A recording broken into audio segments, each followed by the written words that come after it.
احترام انسانیت کے لیے دو باتیں خیال رکھیں.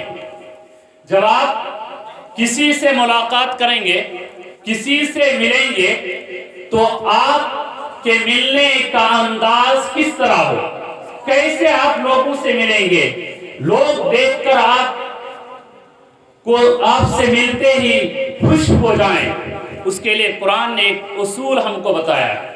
سورہ لقمان کے اندر اللہ تعالیٰ فرماتا ہے وَلَا تُصَعِّرْ خَدَّكَ لِلنَّاسِ، آپ لوگوں سے جب ملیے تو منہ پھلا کر نہیں، بلکہ شگفتہ چہرے کے ساتھ، حشاش بشاش چہرے کے ساتھ آپ کا منہ کھلا ہوا ہو، آپ کا چہرہ کھلا ہوا ہو، اس طرح کھلے چہرے کے ساتھ آپ ملیں.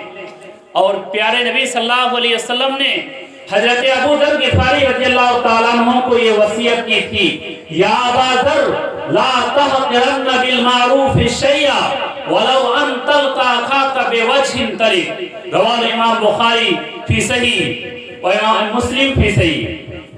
امام مسلم نے اس حدیث کو کتاب البر والصلہ کے اندر اس کو نقل کیا ہے. اس حدیث سے معلوم ہوتا ہے اللہ کے رسول صلی اللہ علیہ وسلم نے فرمایا اے ابو ذر، تم کسی بھی نیکی کو حقیر نہ سمجھو، اگرچہ اپنے بھائی سے خندہ پیشانی کے ساتھ ملاقات کرو. یہ بھی ایک طرح کے صدقہ، یہ بھی ایک ثواب کا کام ہے. اسی طرح دوسرا اصول ہے، جب آپ کسی سے گفتگو کریں، غور سے سنیں گے، جب آپ کسی سے بات کریں، کسی سے گفتگو کریں، گفتگو کرنے کا، بات کرنے کا انداز کیسا ہو، سلیقہ سیکھیں. سلیقہ سیکھ لیں کس طرح سے آپ کو بات کرنا ہے. اللہ تعالیٰ قرآن عزیز کے اندر ارشاد فرماتا ہے وَقُولُوا لِلنَّاسِ حُسْنًا، جب بھی آپ لوگوں سے بات کریں تو اچھے انداز سے بات کریں، اچھی بات کریں، اچھی بات آپ کو کرنا ہے. پیارے نبی صلی اللہ علیہ وسلم نے اپنے صحابہ کو وصیت کی، اللہ تعالیٰ نے انبیاء کرام کو وصیت کی.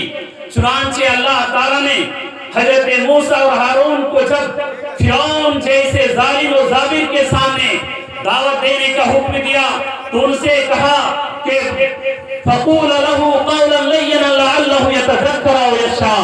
اے موسیٰ، اے ہارون، تم لوگ دعوت دینے کے لیے جا رہے ہو، لیکن ایک بات کو سن لو کہ ان سے نرم باتیں کرنا، اچھی باتیں کرنا، نرم پہلو کو اختیار کرنا، شاید کہ تمہاری بات کو وہ کیچ کرے، شاید کہ وہ نصیحت کو حاصل کرے.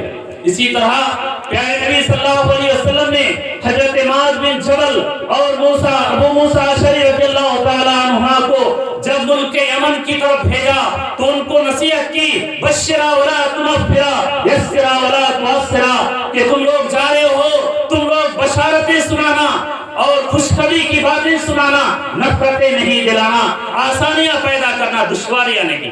یہ پیارے نبی صلی اللہ علیہ وسلم کی نصیحت تھی.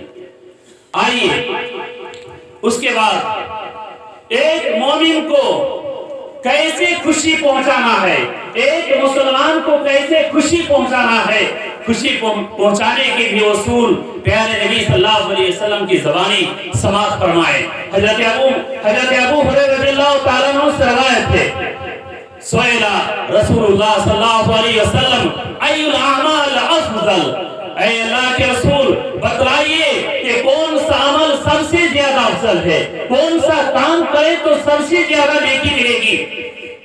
اللہ کے رسول صلی اللہ علیہ وسلم نے فرمایا ان تدخل اخیک المومن سرورا علی اخیک المومن سرورا، کہ تم اپنے مومن بھائی کے دلوں میں خوشی کو پہنچاؤ، خوشی کو ڈالو، خوشی کا پیغام دو، یہ سب سے بہتر ہے.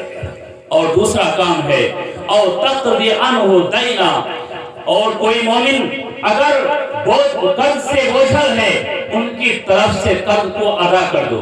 تیسرا ہے اور تطعمہ خبزا، کوئی مومن اگر بھوکا ہے، کوئی مسلمان اگر بھوکا ہے تو ان کو کھانا کھلاؤ. یہ ہے افضل اعمال۔ آئیے اس تمہید کے بعد میں اصل موضوع